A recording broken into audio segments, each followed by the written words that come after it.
My name is Juanita McClellan. I was born in Marshall, Arkansas in December the 7th of 1922. And my name is Scott Davis, and this interview is for a historic Cane Hill Oral History Project. And we want to be sure that we have your permission to use this interview to reproduce it for educational purposes. You have my permission to use it any way you want. Thank you so much. First thing I want you to do is to tell me about your parents. Who were they and what did they do? When we lived in Searcy County, my mother and dad both grew up there. And that was Homer Treat and Eula Treese. Her mother had died when she was 4 months old, so her aunt raised her, and she had gone by the name of Treadwell. But her name was Treese, and they were married in 1919, right after Dad got out of World War I. Tell me about your family. Who were your siblings, brothers and sisters? I had two brothers. One, Willard Treat, was a mechanic, but he died when he was 64, and he lived in Fayetteville. My younger brother is 10 years younger than I am, and other than the fact he can't hear, he lives in Springdale, and it's hard to call him. His name was Marvin Treat. When did you move to Cane Hill? When I moved to Cane Hill was January of 1947.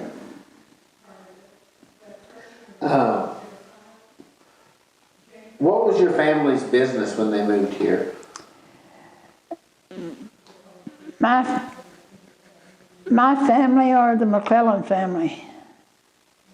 Well, your family. My family, Mom never worked out. I worked for different people back then, but I had gone to business college, so I worked one time for a lawyer. I worked 5 years for the State Seed Laboratory, and I worked for Farm Bureau feed store. So I was just usually 5 years at a time, and then I could get a better deal someplace else. What are your earliest memories of Cane Hill? Earliest memories was it was a boom town. It was a good town. It had 2 stores, one right across the street from the other. And we had a lot of people. Church was full every Sunday when they had church almost. And we had a lot of activities. We had, for a long time, we would have potluck supper once a month for everybody who had a birthday in that month. So, and they played rook on every occasion, but that was something I didn't know, so I usually babysat who was there.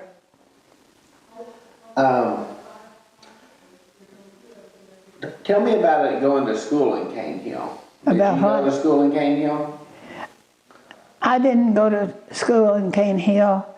It still, my daughter went through the 4th grade before they moved it, but they had taken the high school out the year before I came. Okay.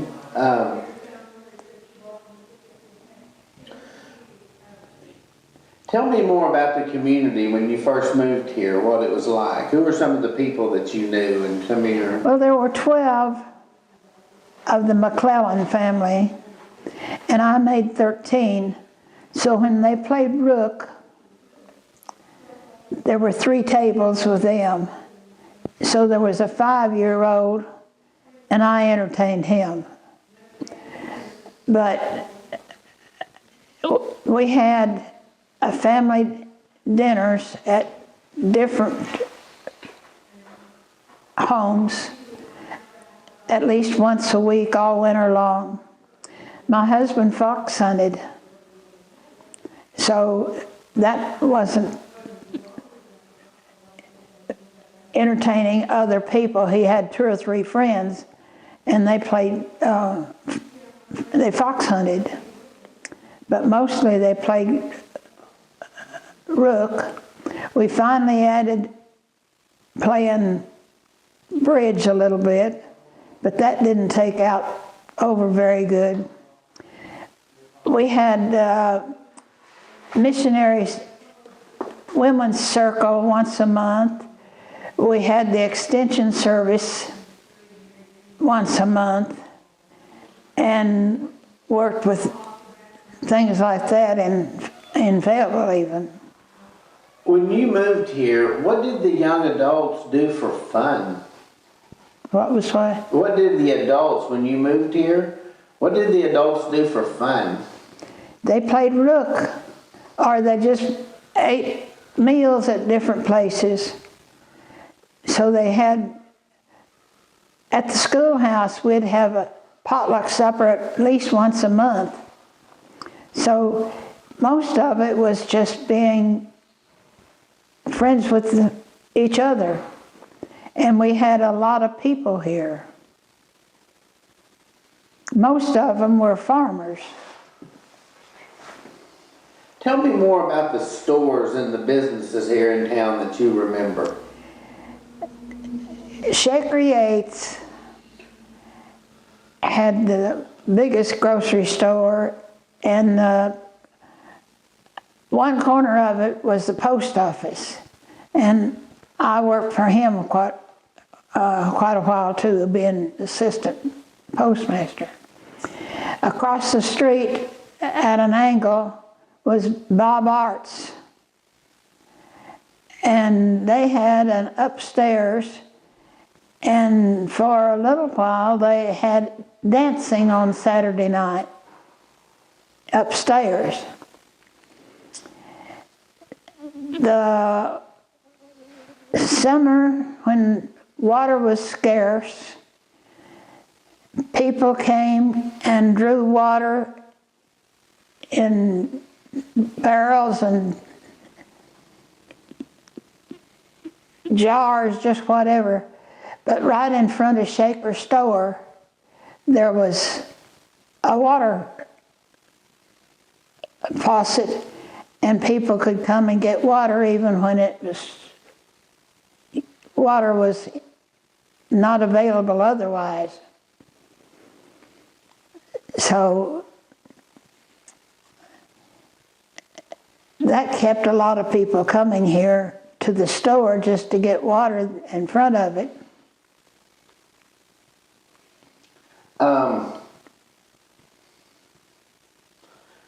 What do you remember about the mill? Was it still in operation when you moved here? No, it wasn't in operation. All I know is my husband said he'd take a horse with a sack of corn and take it down there to have it ground. But it wasn't working. In fact, we lived close enough to it. After a few years after I came down here, where we could hear kids down there having parties at night and playing and loud music and things. So I think they played on the old mill wheel and deteriorated it. Tell me about the McClellan House, and isn't that where you lived when you got married? Yes. Tell me about getting married and moving into the McClellan House and what that was like. Well, that was quite different, because it's a big house. We had 2 2 floors, and we had propane in it, so we had heat. We had fireplace and 8 fireplaces in the house. And it was 12-foot ceilings downstairs, 10-foot ceilings upstairs. And I papered the walls in both downstairs and upstairs. I didn't do the ceilings. But at different times I would work on it. We had a big dining room with ceiling light right over it, and it had closets in every room. They didn't used to have that. That was a big deal back then? Back then there was a closet beside every fireplace. And there would be a closet on either side of a fireplace in each room. And the living room had walnut wainscoting up about 3 feet with oak panels in it. So it was unique. I hated to leave that place, and we had all the facilities like we did in town. We had the electric washing machine, and we didn't have a dryer at that time, but we had all the other things that modern houses had. And we had so many people, young men, dating young ladies in the area, and they would be cousins or relatives. They knew which bed to sleep in when they'd bring their date home and then come on over there. So I had to look out the window to see how many cars I had out there so I'd know who to fix breakfast for. But we had a 4-poster bed in one room, and it had a rope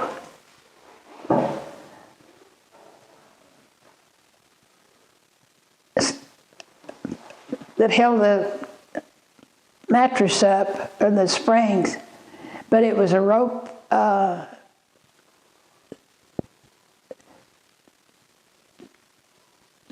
that made it, instead of using a spring. So I hated to get rid of that too. We also had and we still have it in the family, probably over 100 arrowheads pictured. I mean, all the arrowheads were held with wire inside that. So we still have that. So you like living in that old house? You like the old McClellan house? I like the old house, but it was 22 stairs to go down. It had a back porch, L-shaped, and if you had to go down the steps, it was 22 steps. So that's not good for old people. No, probably not. What do you know about the history of the old college building since you've been here? Have you been involved with helping keeping that thing going, or? Oh, I've read a lot of things about it, but I can't.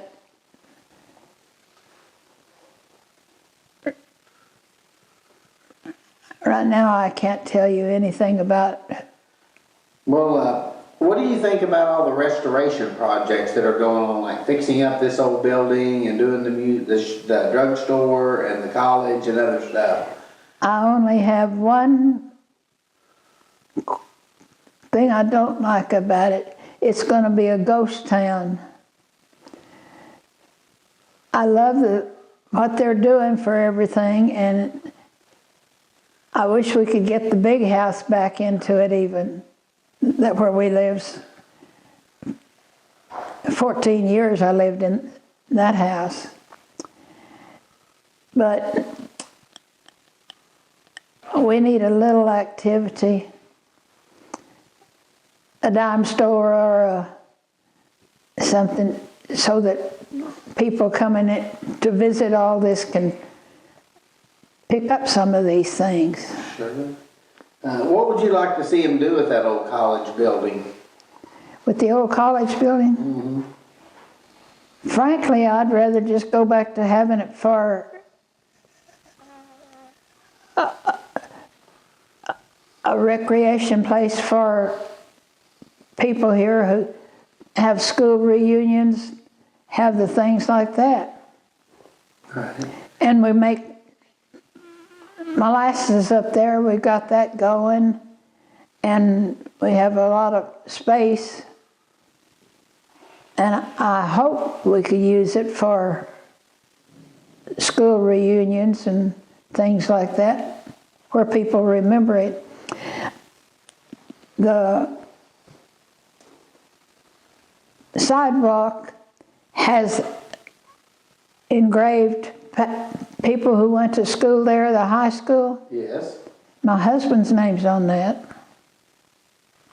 And your husband was? Charles Getty McClellan.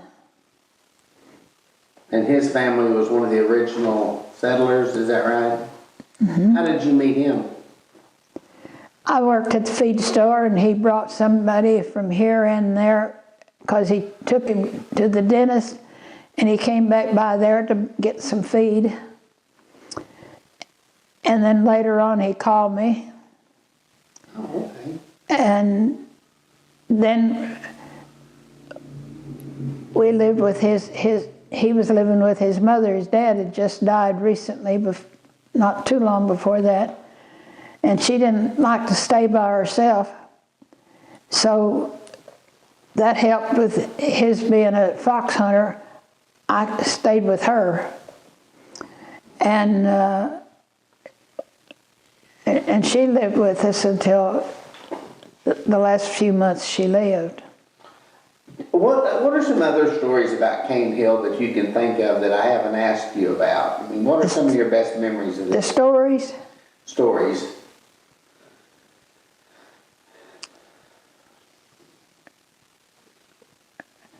Oh, there's stories about where people were hanged during the Civil War and all sorts of things. Most of that I have given, most of the material I had, to the library over at Lincoln, since I wasn't thinking about needing it for this over here. Well, what are some of the stories that you remember as a child, or not as a child, but as a young adult? As a child? How old were you when you moved here? 24. What do you remember? What stories from the time you moved here until now about Cane Hill do you remember? Some interesting things, maybe. Well, let me ask you this. Weren't you good friends with Marie Jenkins? Yes, they came and took over Shaker's store. And, of course, Marie and I had gone to church together and everything. And after her kids have gone, well, Judy lives close enough, she comes every Sunday, but Marie and I, after I quit work for a doctor, I worked over 20 years for John Adkins. And after I was not working, and she wasn't working, we made appointments at the same time, and we went to the dollar store and stop and get a hamburger and do things like that. So since she's can't get out of her house now, and I can't get out of my house, all we can do is talk on the phone once in a while. Now, did you go down and visit with her a lot at the store when she worked down there? Did I work at her store? Did you go visit with her down there, Andy, or were you? I usually we didn't visit each other. Occasionally, if her girls came, I'd stop by and stay a while. But if they came, they'd usually go with us, and we'd go clear to Rogers or someplace, and just go shopping more than we do here. But Judy's, I always told her if her mother died, I was going to adopt her because she was so much help to her mother. But Marie's right here in town, so she knows everybody more than I, and sees them all the time. Mamie and Newt Mills lived across the road from us down there, not close to the highway. And of course, they played rook when we played rook, and they came to the potluck dinners. And Nick and Marion Lee Matthews lived up here east of 45, and they moved here from Texas. And Marion Lee was in the McClellan family. So we had a pretty good crowd just having local community dinners. Bus and Nita McClellan were building a new house when I first came down here. And water from my spring services his house, and even when he had chicken house and everything. So my spring has never gone dry. Wow. And that's where I get water from my house. But I built another house. We had a slaughterhouse because, well, this is a good story. One year, I believe they killed 5 hogs, butchered 5 hogs. But we didn't have enough freezer space. We just had a refrigerator then. So you had to smoke, ham, bacon, all those things. And when we lived in the big house, he killed 5 hogs.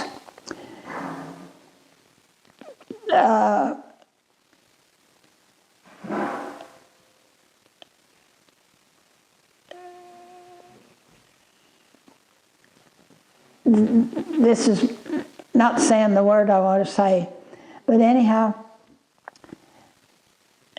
a fellow in Fayetteville was contacted by a paper in Tulsa and wanted to know if he knew somebody who butchered hogs and would write an article for it.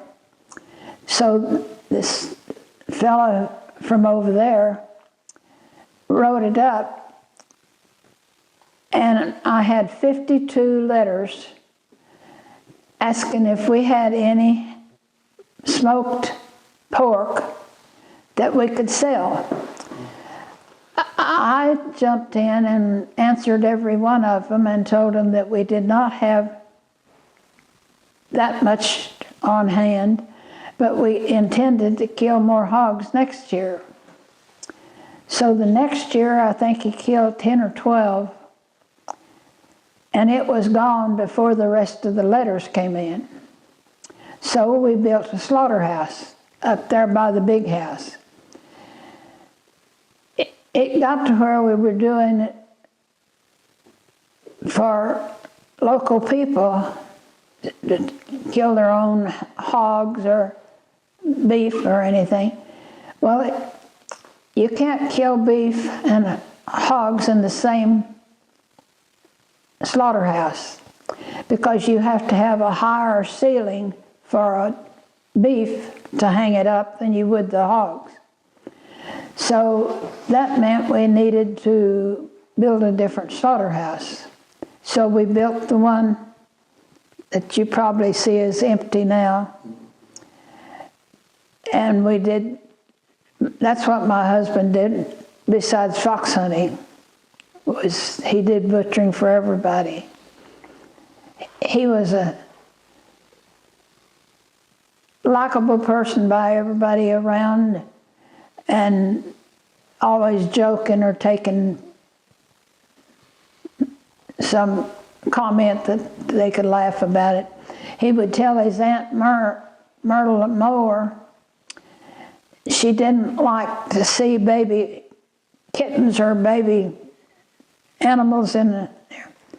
And so Charles would get around her and make motions that baby cat is looking for his meal and it wants something to eat, and get her all upset for that. But other than that, that was entertaining. Any other Cane Hill stories you can think of you may want to share? Okay. Any other stories about Cane Hill you want to share that you can think of? Let me ask you this. Didn't you help for many years with the polling place? With the Have what? you helped with the elections? Yeah. Tell me about that. How long have you done that and what did you do? Well, I haven't worked with it as much as I have when I worked for Farm Bureau, and we represented a lot of activities like that. And John McClellan and I decided we were distant cousins. Of course, he was U.S. Senator. pretty good. Yeah, we gave him one of our hams one time for when we had Farm Bureau meeting up there. So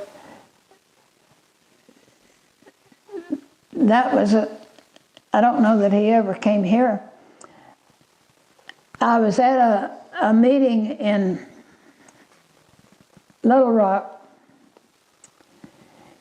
and John McClellan was he and his wife were staying at the same motel where we were.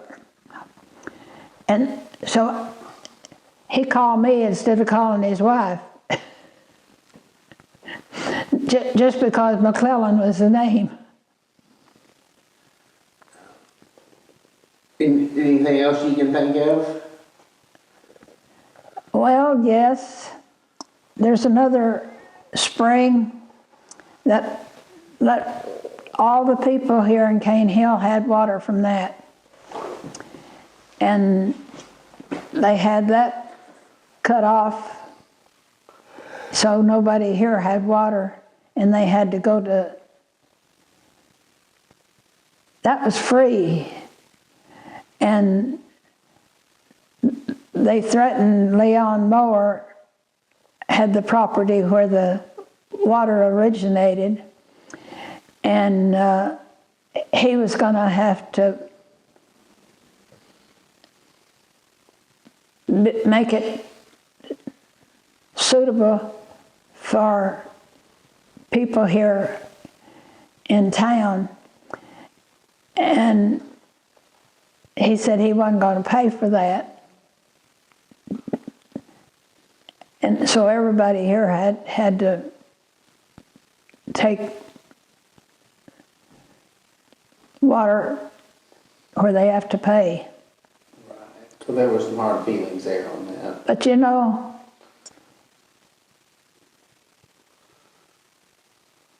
I start to think about all the people that were here when I came, and there's over 100 of them gone. So we had a busy, buzzing town. So it's just homey.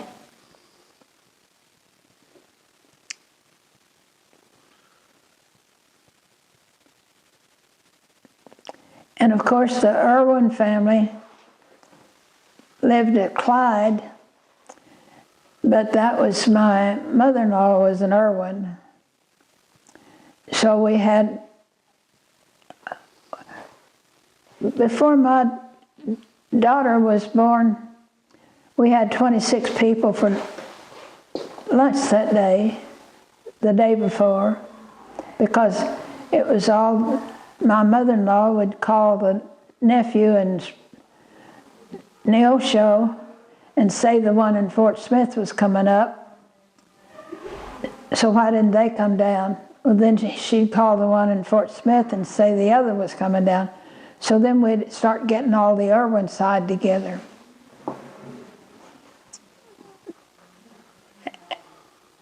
And some of them attended school up here, at least in high school.